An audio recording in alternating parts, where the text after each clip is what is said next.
In this video, we will look at section 9.3, which is about the population proportion. So that's pages 450 to 454 in your textbook.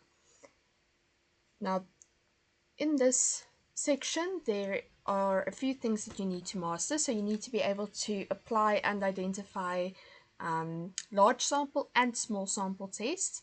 And then for the large sample test, we will also look at calculating beta and finding the required sample size. So our test procedure so far, we're done with the test for the mean. We're moving on to the proportion, like I just mentioned. You'll see for small samples, we don't need to worry about beta and n. We're not going to deal with that. We will only look at beta and n for the large sample tests. Now, general procedure again is first step, identifying our null and alternative. There we will see some changes. We'll also see some changes in our sample statistic as well as the test statistic and the distribution of the test statistic under the null. And for the rest of it, that will stay pretty much the same. So our rejection region will obviously also change based on what distribution we have under the null hypothesis, but everything else stays pretty much the same. So specifically in this test procedure, let's first look at the large sample tests and then we'll move on to the small sample tests.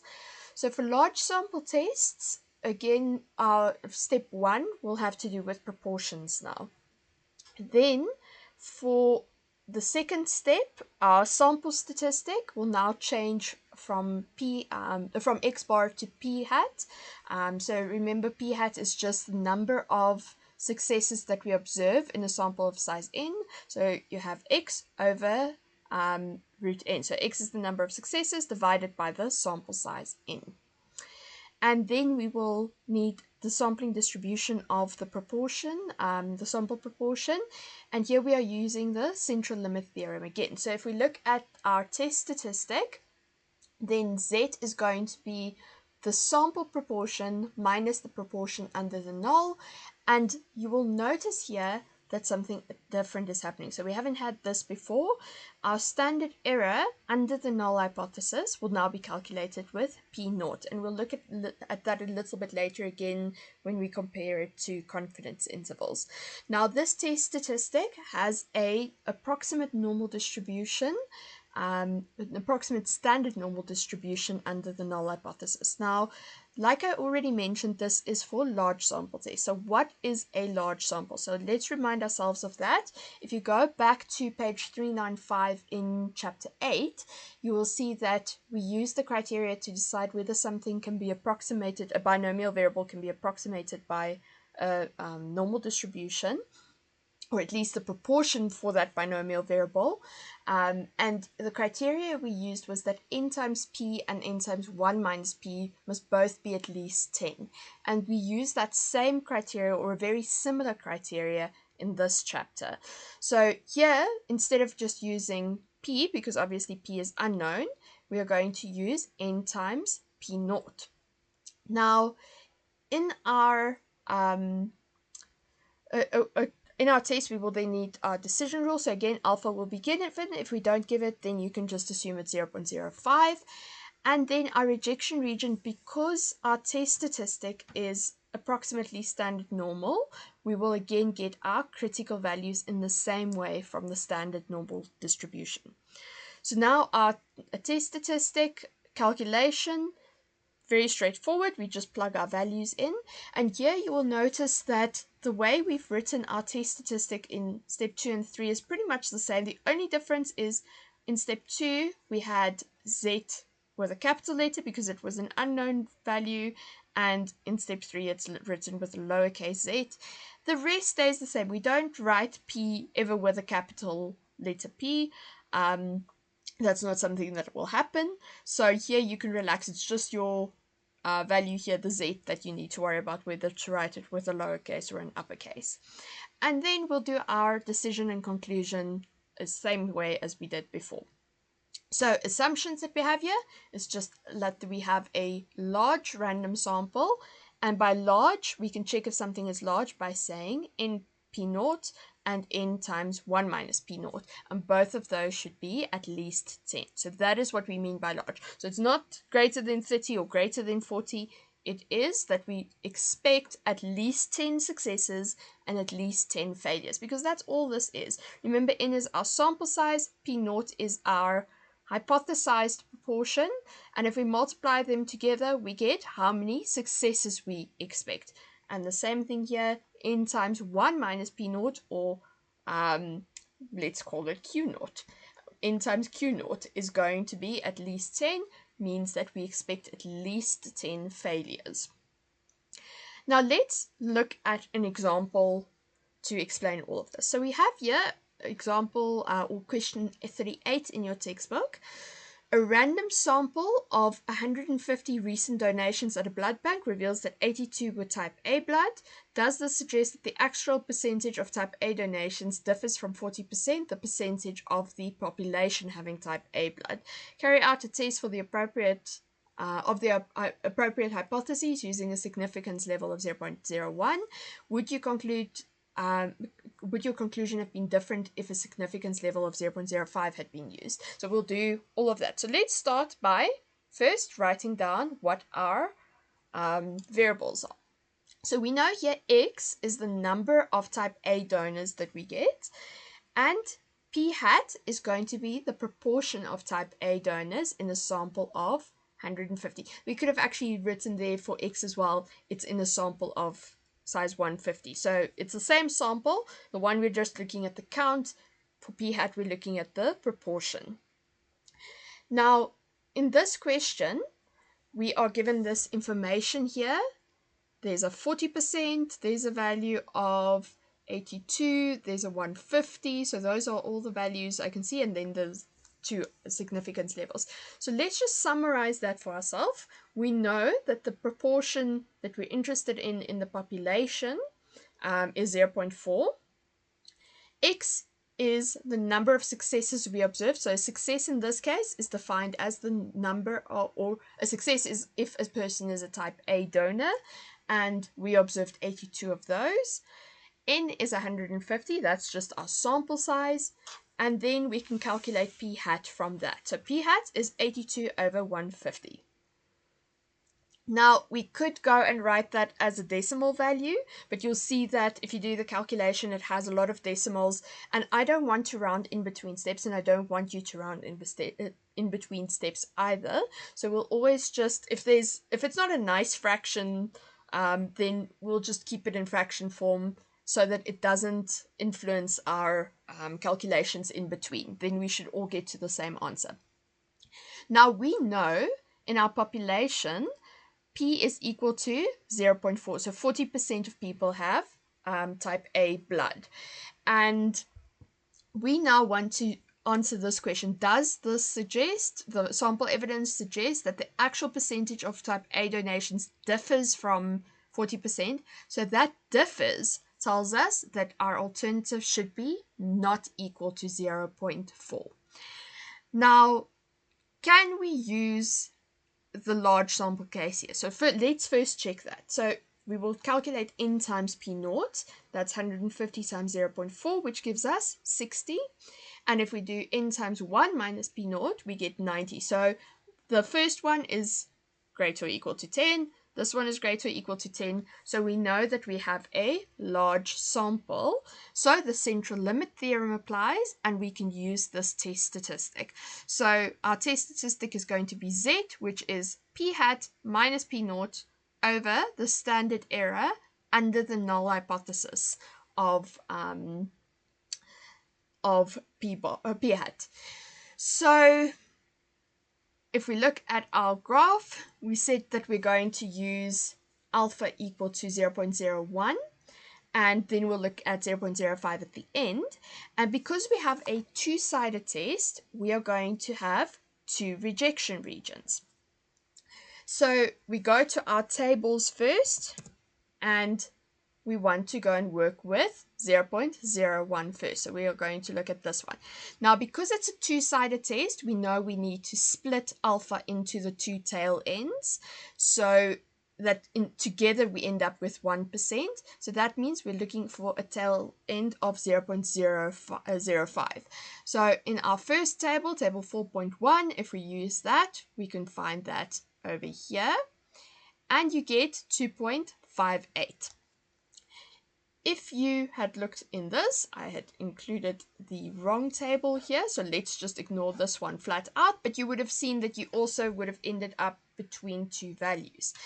Now, if we look at the t-tables, which is my favorite way of doing it, you would have noticed that by now, then we can just look here at infinite degrees of freedom, and we look for 0.05, and there we actually get this value much more accurately. It's accurate to 3 decimal places, which is 2.576. So that is the one that I'm going to work with. So that's now obviously the upper critical value, and if we just put a minus in front of it, we get the lower critical value there as well. Now, this is then our rejection region. So if we end up with a test statistic calculated using this formula that lies between these values, we won't reject the null. If it's either smaller than the lower critical value or larger than the upper critical value, then we'll reject the null hypothesis. So we start always by writing down what our formula is. And notice now I'm writing it with a lowercase z because it's a calculated value. And if I plug in all the values that I've summarized over here for myself, I end up with a test statistic, which is roughly 3.67 if I round it off to 2 decimal places. So if we indicate that on our sketch, we can see that yes, this lies in our rejection region, which means that we will reject the null hypothesis. Now, when we write our conclusion, you can always write a reason for me here as well, where you say we reject the null since z, which is 3.67, is larger than 2.576. If you do it on a sketch, let's say this is a written question, you can also just show me on the sketch where it lies. I would be happy with that too. But the point is, I want to see how you make your decisions. Now, if we do our conclusion, that's going to be that at a 1% level of significance, we have enough evidence to conclude that the percentage of type A donors differs from 40%. So we could have said the proportion differs from 0.4. That would have been fine. It's the same thing. I don't mind which way you do it. I think it's easier often when we're talking about percentages to just work with it as a percentage in our conclusion instead of writing it as a proportion. It's just easier for most people to understand that. But like I said, it doesn't really matter to me which way around you do it. Now, the next question would be, what happens if we change our significance level to 0.05? So if we had done that, you can see that the area in the tail ends would become larger. So we go from 0.01 to 0.05, which means that our critical values actually move to the center a little bit. So if we go to our tables again, then let's just go there. Then we would have used alpha over 2, which is 0.025 in this case. We would have used this value over here, so the 1.96 and minus 1.96. And the same thing, if you had gone to these tables, you would have gotten 1.96 here as well. Now, if we think about whether this influences our decision, we again compare it to our test statistic, and you can see the test statistic hasn't moved. It's still exactly where we left it. So changing alpha will never, ever, ever change your test statistic value. So since we have moved these, or we've actually created a larger rejection region, it still makes no difference. It's still in the rejection region. So it does not influence our conclusion here at all. Now, the next thing we need to be able to do, so hopefully you get the idea about this test now. Next thing you need to be able to do is calculate beta and your sample size. So I want you to be able to derive the formulas here. So this one you need to be able to derive. This one you need to be able to derive. This one here, you just need to be able to use this value. And the same thing here. These ones, I also just want you to be able to use them. but you don't need to derive them. I think it would be good practice for you guys, though, to go and check whether you can derive all of these formulas. They're quite straightforward. It follows in exactly the same way as it did with case 1 in section 9.2.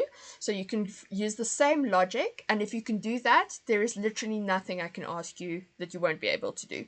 So let's look at one of these derivations together, and then you can try and do the others. Even if you're not tested on it, it's always good to know that you can do it. So let's say we're looking at the lower tail test derivation. So our alternative for a lower tail test is that the proportion is less than P naught, some value of P naught, which means that we have a rejection region on the left-hand side. So our rejection region will start at minus Z alpha and go to the left.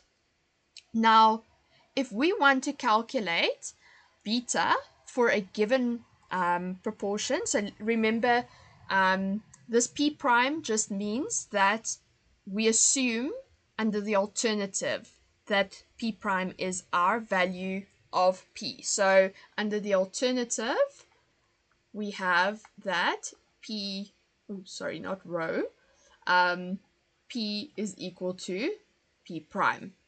So it's for a specific value. Then first step is always write down what we're trying to calculate. So we're trying to calculate the probability of a type 2 error, which is just the probability that the null is not rejected, given that the proportion is actually equal to P prime. Now, first thing we do is we think, well, what does it mean if the null is not rejected? So the null is not rejected to the right of the critical value. So that's what I've written here. This probability that the null is not rejected is just the probability that my test statistic Z is greater than minus Z alpha. We reject to the left of Z alpha, so not rejecting is to the right of Z alpha in this case. And we still, this P prime is still tagging along. We know that that is the actual value of the population proportion, which we're interested in. Now, in the next step, all I've done is I have said, but we know Z is equal to P hat minus P naught over the square root of P naught times 1 minus P naught over N. So this is just my test statistic formula that I've plugged in. The rest is still the same. Now, in the same way that we treated the beta calculation in case 1 of section 9.2, remember what we did there. We wanted to get X bar alone on the one side. So our sample statistic we wanted to get alone. And then we would standardize using the value that we had under the alternative. And we're going to do exactly the same thing here. So we want to get our sample statistic alone, which is P hat. So what I need to do is on both sides of this inequality, I'm going to multiply by the standard error under the null, and I'm going to add P naught. And that's exactly what I've done here. So I end up with the probability that P hat is greater than minus Z alpha times the standard error under the null plus P naught. And this P prime, it's just tagging along because we are going to need that in the next step. So we now have P hat on its own, and we now want to standardize P hat using its distribution under the alternative. So it was standardized originally with the distribution under the null. Now we want to standardize using the distribution under the alternative. So under the alternative, the mean of P hat is going to be P prime, and we're going to standardize using the standard error under the alternative. So you can see where we had the P naughts, we now just have P primes. And what I do on the left-hand side of an inequality, I need to do on the right-hand side. So on the left-hand side, I had P hat. On the right-hand side, I had this whole horrible expression, which I've just written here in brackets now, so that we can identify that it's still the same thing. And I've just swapped the two terms. Makes no difference if we swap them. Then I subtracted P prime from both sides, because that's how we would standardize. And then I divide by the standard error under the alternative. Same thing happening on both sides. This sign doesn't change because we're dividing by a positive value. Remember, it will always be, the standard error is always going to be a positive value. It's never a negative value. And now I don't need to write here given p prime anymore because I've already used it in my calculation. So next thing, and I'm skipping a step here, next thing is to just recognize that this calculation here is actually just 1 minus phi of this whole expression in here. So I've just taken this whole thing on the right hand side and I've written it in here. And why is it 1 minus? It's 1 minus because this was a greater than. So I wanted a greater than probability, which is 1 minus the less than probability. So quite straightforward if you just think about the steps, what we're trying to achieve. So I want you to just be sure that you can motivate each step. So whenever we ask you to do a proof, you need to give motivation. You can't just write down all the steps, memorize it like a parrot. We're not teaching a bunch of parrots here. So if you write something down, you need to motivate it. And I always tell students that if you cannot motivate a step, you probably shouldn't be doing it because it means that you're probably doing something you're not supposed to be doing. So make sure that when you write a proof out like this, that each step is motivated as well, because we do look at that motivation. Then the next thing is also just make sure you can do the derivation for the upper tail test and that you can do calculations with this as well. And then see if you can go from this point to the calculation of the sample size as we did in the previous section. That is also important that you can do that. I might not ask you to prove it, but you should be able to do those calculations, and it's good if you can see where it comes from. Now, the next thing I want to look at just briefly before we move on to the small sample case is comparing confidence intervals and hypothesis tests. So you'll remember that in the previous section, specifically in case 1, we did an example where we said that if you have a confidence interval, then you can go do your hypothesis test using that confidence interval. So all you would have done is you would have checked if that value mu naught is inside this interval. So if it's inside the interval, we don't reject the null. If it's outside the interval, we reject the null. And this is, of course, just for a two-sided case that I'm looking at here. Same logic applies to the one-sided case. Everything works the same way. We check if mu naught is in the interval. If it's in the interval, we don't reject the null.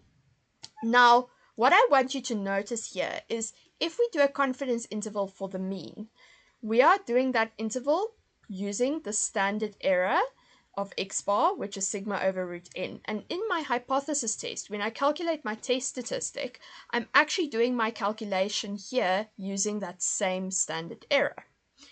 Now, if we're doing a confidence interval for proportion, we are setting up our confidence interval using an estimate of the standard error, which depends on p bar. Oh, sorry, p hat. I'm used to teaching a module where we called it p bar. So excuse me if I do sometimes say p bar. I just mean p hat in that case. Different textbooks use different notation at times. So in chapter 9, in the test that we just did, when we looked at the test statistic for p hat, or based on p hat, our standard error was actually calculated under the null hypothesis using p naught. So do not confuse this. When you do a confidence interval, you are calculating or estimating your standard error using p hat. And if you are calculating a test statistic, then you always do it under the null, so you're using the value of p naught. So theoretically, if you wanted to go and test this hypothesis using a confidence interval, you would have just gone and checked if p naught is in that interval. But I want you to notice that we don't have the same standard error. So in chapter, or with the mean, we were comparing the same thing. The only difference here was we wanted to check if mu naught is in that interval, but the interval didn't depend on mu naught in any way. Here, our interval also doesn't depend on p naught, but if we do a hypothesis test, our standard error does depend on p naught. So the two are not comparable at all. So whenever we ask you to do a confidence interval or a hypothesis test using a confidence interval, it will only be for the case where we have the mean, or maybe even for a variance, but we will not ask you to do that for the proportion, because the two are not comparable, because the standard errors are calculated differently. And just be aware also, whenever you set up a confidence interval, that you're using the correct standard error. Same thing for a hypothesis test, that you're using the correct standard error there as well. So next we are going to look at small sample tests. So in the small sample test, again, step one, exactly the same. We will still phrase our null and alternative in terms of proportions.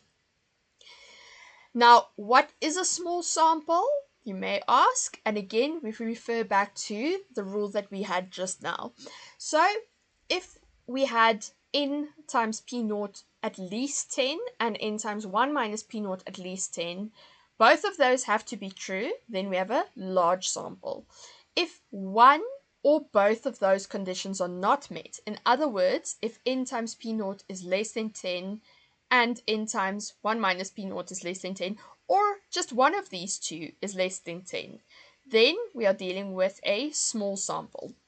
Now, it's also important to notice, and we'll do an example like this just now, that this test that we're going to look at now actually still works for large samples as well. It's just a lot more work. So in general, we will, if we have the option to go to the large sample test, we will do it because it's much easier to work with.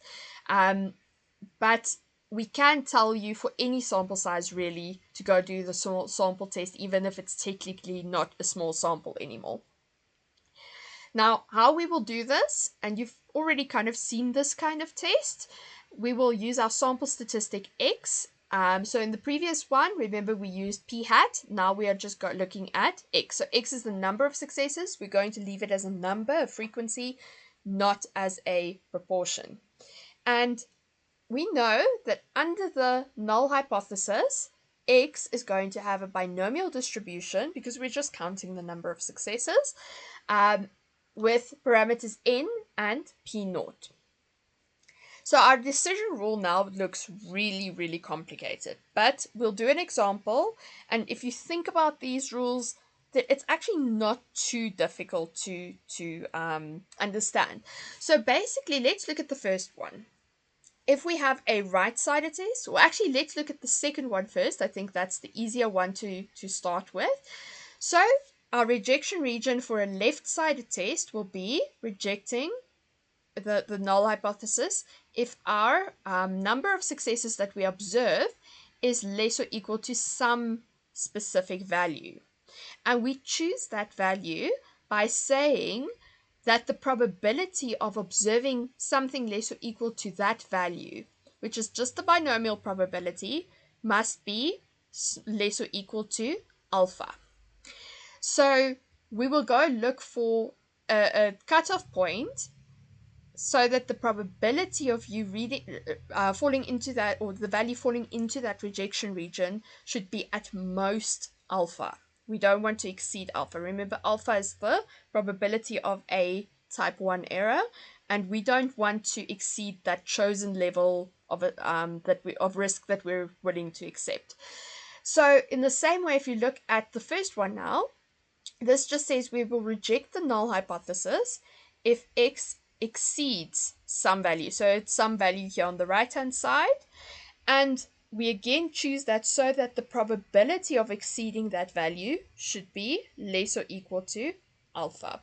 And now the bit in between here just says, remember that if we have a binomial variable and we want the probability that x is greater or equal to a specific value, then that is the same as saying 1 minus the binomial probability of getting something, a value 1 less than that original value, or smaller. So that's all it means. And then similarly, you can go look at the two-sided test as well. Now, step 3, it is as easy as falling off your chair. You literally just need to go count the number of successes.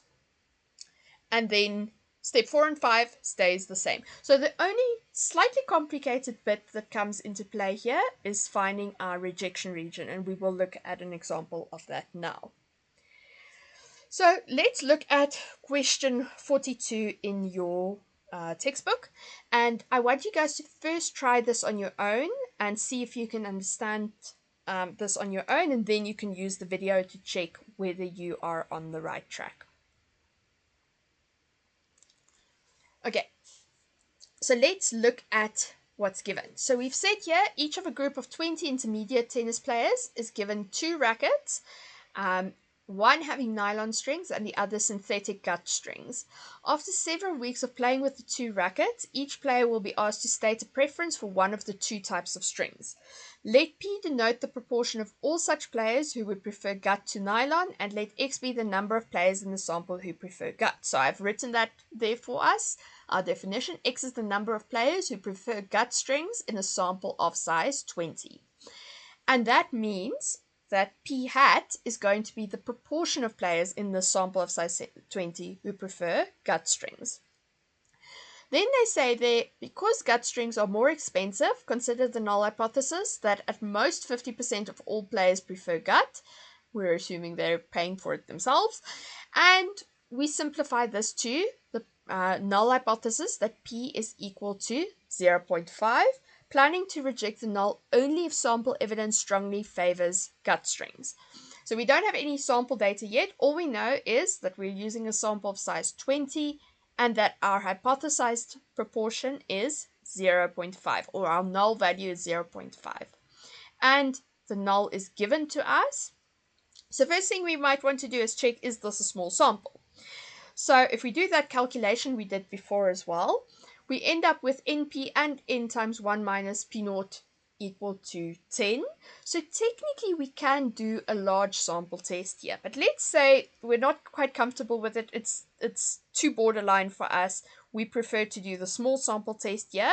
Also, we need to practice with that. Then we will work with X instead of P hat in our calculations.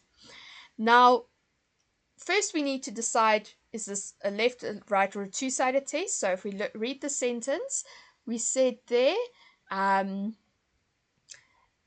to reject the null only if sample evidence strongly favors gut strings. Now, what does it mean if the sample evidence strongly favors the gut strings? Since our proportion is the proportion of players who prefer gut strings, if more players prefer the gut strings, then our proportions should be larger than 0.5. So that is then our alternative. So now under the null hypothesis, we can say that X has a binomial distribution with 20 and 0.5 as our parameters. And remember, for the binomial, this is N and this is P naught. So it's not mean and variance like with a normal distribution. The parameters are something completely different here. Now, in this question, we are given 3 different rejection regions, and we're asked which one is most appropriate and why the other's not appropriate. So to choose our rejection region, let's just look at the 3 of them. So the first one was for 15, 16 up to 20. So in other words, when X is at least 50. The second one is if X is at most 5. And the last one was if X is at most 3 or at least 17. So this first one corresponds to an upper tail test. The second one, a lower tail test. So you look at the alternative. And the last one would be the rejection region for a two-sided test. And if we look at our test, we are dealing with an upper tail test. So that means that this is the only appropriate one. So you don't even need to go to your tables. You just need to understand where the rejection region lies is important. Now, Part B, they ask us, what is the probability of a type 1 error for the chosen region in part A? Does this region specify a level 0.05 test, and is it the best level 0.05 test that we can do? So let's take it one question at a time. Let's start by calculating the probability of a type 1 error. So as always, we write down first what is a type 1 error probability. So alpha is the probability of rejecting the null given the null is true. So that is the probability that x is at least 15 given that the proportion under the null is 0.5. Now, if we want to calculate that probability, we need to remember that we are dealing with a binomial distribution which is discrete. So to calculate the probability that x is at least 15, we need to say 1 minus the probability that x is at most 14. And we're still just dragging that p equal to 0.5 along with us.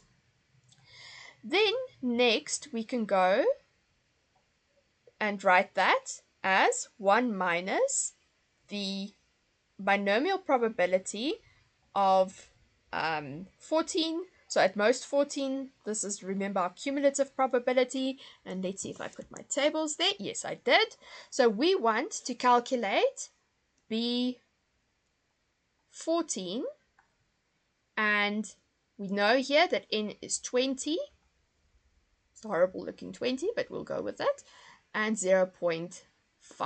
Those are our parameters, which means you just need to go to the n is 20 table and you need to look in the column where p is 0.5, and we're looking for specifically the value 14. So if we go here, we find 14 here, and that means that the value, that the probability that we're interested in, the probability that x is at most 14 is 0.979.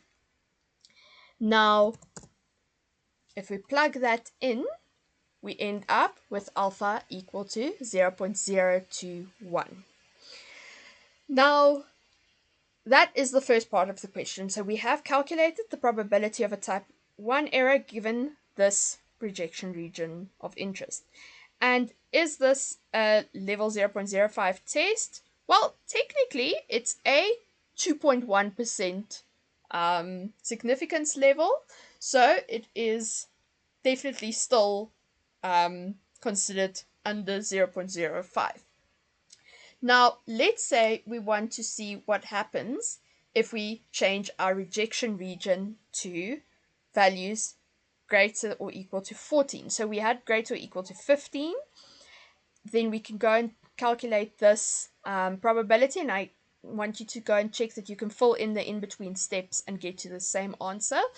And you can see that if we had moved our rejection region, so we started here at 15 originally and said anything greater or equal to 15 would be we would reject the null. So if we change that cutoff point to 14, and we can't have anything in between because remember we're working with a discrete value here, what would happen? And if we do that, we can see that now we are exceeding that alpha that we're interested in. So we're interested in a 5% test, and now we have a 5.8% test, which is more. So that is why this test here with this rejection region is actually the best level 0.05 test that we can do under the circumstances.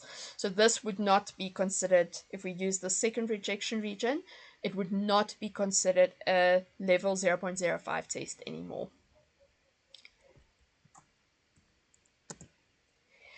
Now, let's look at part C. So in part C, we say if 60% of all enthusiasts prefer gut, calculate the probability of a type 2 error. So now you can see we are given a value under the alternative, and we're being told that this is actually what the proportion is.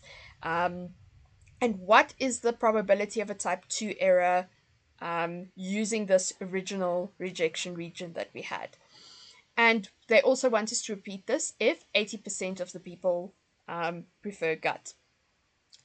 Now, beta of 0.6 is just going to be the probability that we don't reject the null given that the proportion is actually 0.6.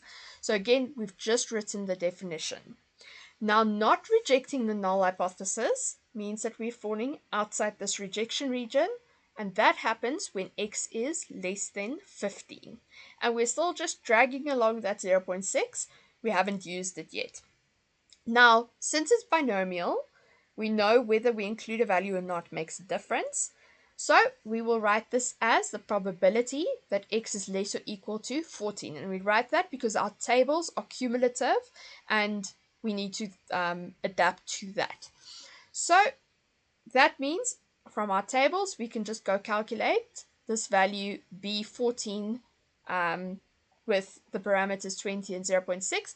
And if we do that, we get an answer of 0.874. So how do I get that answer? Let's go to the tables. So now we said we are going to use P of 0.6. So we are going to move over to this column. And we again wanted the 14. And if we do that, we end up over here. So this is the value that we are interested in because we're now looking at a value under the alternative. So 0.874. And that's the answer we have there. So you can see the difference between this calculation and the previous one. In the previous one, we used 0.5, the value under the null, as our proportion, and now we use the value under the alternative.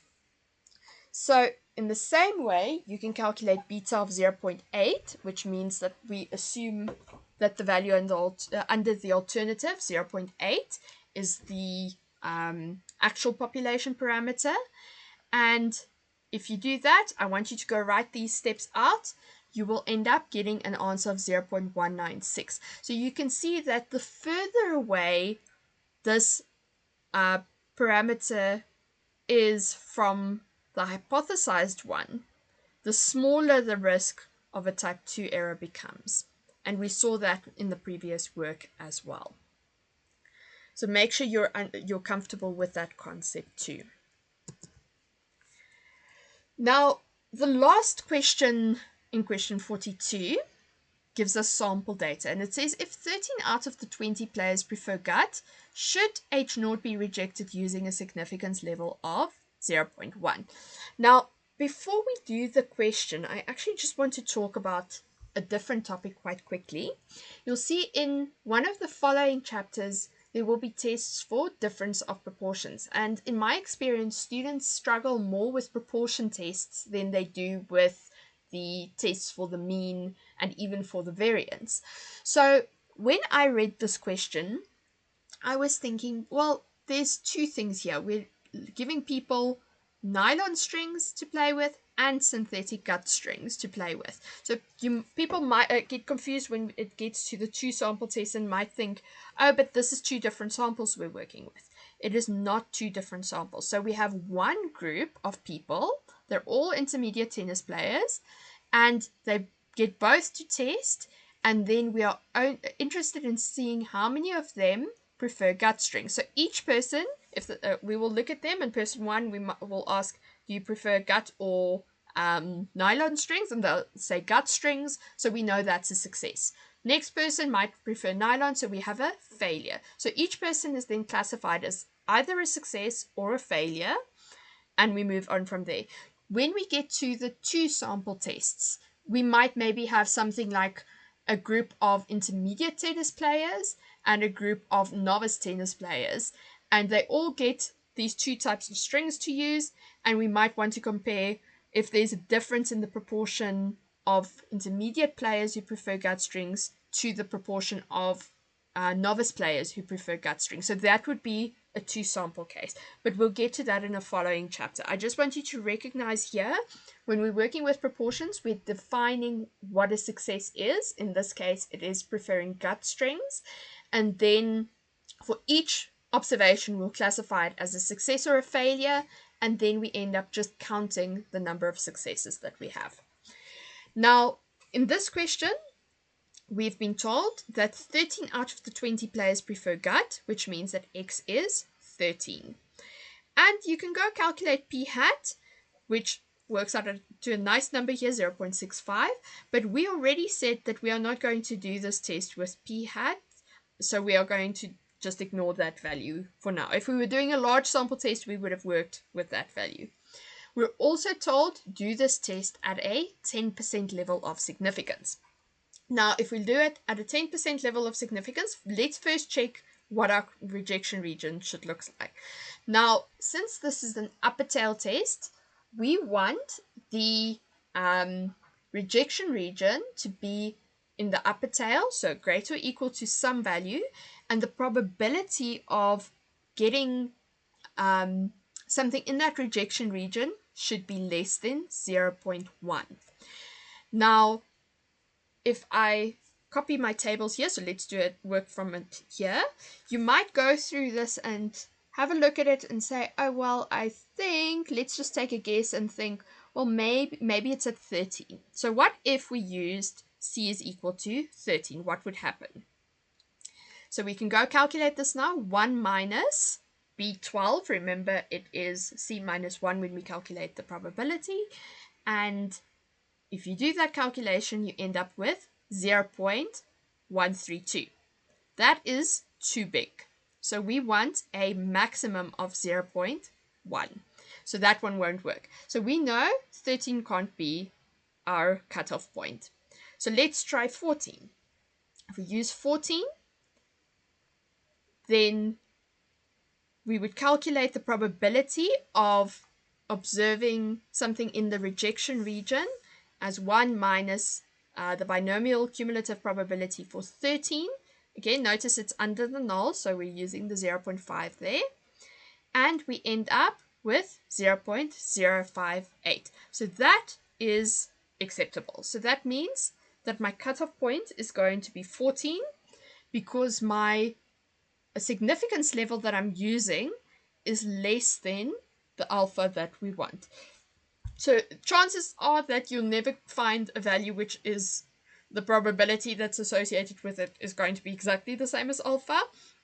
So this will be good enough. So actually when we do this test, it's going to be at a 5.8% level of significance. And so let's do this test now. So we have our rejection region. Just draw a number line. It's a nice quick way of checking things as well. We have our rejection region starts at 14, goes all the way up to 20. Obviously, you can't have a value of x greater than 20 because your sample size is only 20. And we go and count, and we see there's 13 people who prefer gut strings. So that means it's over there. It's not in the rejection region. So we do not reject the null hypothesis since x is not greater or equal to 14. And that means that at a 5.8% level of significance, we do not have enough evidence to conclude that more than half the players prefer gut strings. As a consequence, we won't make the switch to gut strings. We'll stick with the nylon ones because we have not shown that more people prefer that. So for your homework, I want you to go work through examples 9.11, 9.12 and 9.13, and then also please go do exercises 39 and 43.